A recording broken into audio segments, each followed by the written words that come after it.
Bill Gates once said something that sounds completely backwards. He said, if I have a hard job to do, I'll give it to a lazy person, because that person will find the easiest way to get it done. Stop for a second. Think about that. One of the richest, most successful men on the planet picking lazy people on purpose. Why?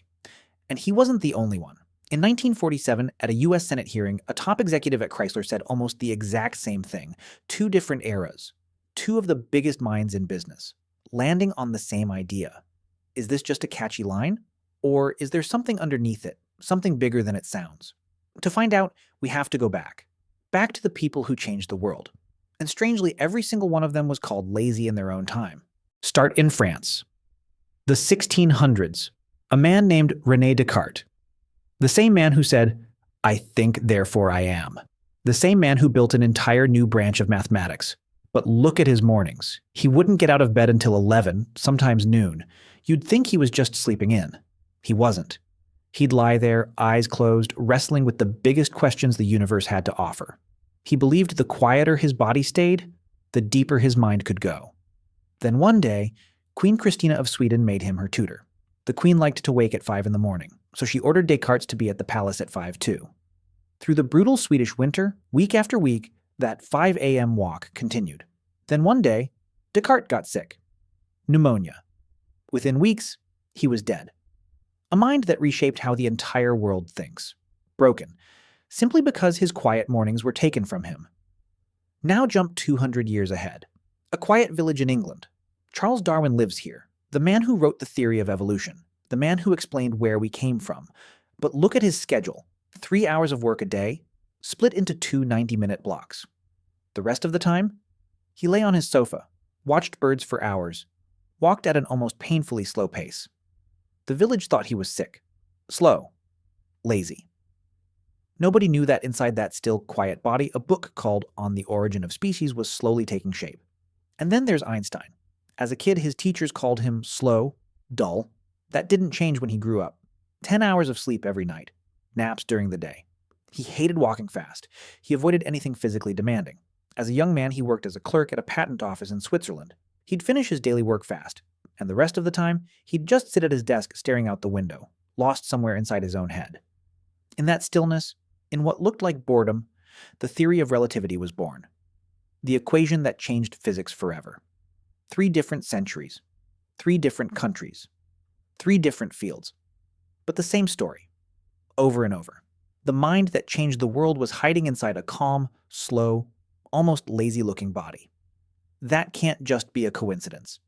And in 2016, a scientist finally proved it wasn't. Todd McElroy, a researcher at Florida Gulf Coast University, he asked a question nobody had asked quite this way before. Are deep thinkers actually, physically, less active? He split students into 2 groups. One group loved hard problems, could sit lost in thought for hours. In scientific terms, high need for cognition. The other group found deep thinking exhausting, preferred to stay physically busy. Low need for cognition. Then he strapped a tracking device to every wrist. 7 days. Every second of movement recorded. The result matched what history had already shown. All week, the deep thinkers stayed physically far less active, and the people who avoided thinking kept moving, restless, never able to sit still. Only on weekends did the gap suddenly disappear. Both groups became equally active. Nobody's fully explained why, even now. But here's the real question. Why does this happen at all? The answer is hiding in a small weakness in your brain. Boredom. When a mind that avoids deep thought sits idle, it has nothing to keep itself busy with. The emptiness sets in fast. And that feeling is uncomfortable. So the brain fires off a signal to the body. Get up, move, do something, escape this emptiness. But a deep-thinking mind is built differently. When it sits idle, it isn't idle at all. A whole world is running inside it.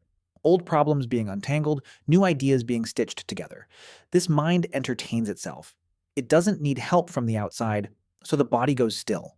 Completely still. There's another reason too. Not just psychology. Biology. Your brain makes up about 2% of your total body weight, but it burns through roughly 20% of your body's total energy. When it's locked onto a hard problem, it needs every drop of that energy. And the body, almost like an unspoken agreement, slows itself down. So every drop of fuel goes exactly where it's needed most. Now hear that Bill Gates line again. Give a hard job to a lazy person and they'll find the easiest way to do it. It doesn't sound like just a catchy line anymore. The people who look lazy from the outside have often already redesigned the job inside their heads. They're the ones asking, how do I turn 2 hours of work into 10 minutes? Before building something new, they're checking if someone's already solved it. This isn't laziness, it's a different kind of strength, pattern recognition. But hold on, because the story isn't as simple as it sounds so far. Todd McElroy himself ended his research with a warning. Staying physically still for long stretches, no matter how sharp the mind, can be dangerous for the body. Obesity, diabetes, heart disease. The power to think deeply can make you look smart. It won't necessarily keep you healthy. And there's one more layer. People who think too much sometimes get trapped inside their own thoughts. Too many options, too many possibilities, and the decision never comes. There's a name for it. Paralysis by analysis. These people get bored with small talk fast. Their excitement for new things fades quickly, so they start things and leave them unfinished. From the outside, it looks like instability. From the inside, it's a completely different kind of energy system. And when that same mind burns out, exhausted, it looks lazy again from the outside. While inside, it's just empty and tired. So the next time you see someone sitting still for hours, doing nothing, staring out a window, pause for a second. Maybe that person isn't lazy. Maybe their body is still simply because their mind is somewhere your eyes can't reach. Descartes, Darwin, Einstein. And today, people like Bill Gates. History keeps repeating the same story. The biggest ideas that changed the world were often born while the body sat perfectly still on a couch, and the mind, at the speed of light, was traveling across the universe.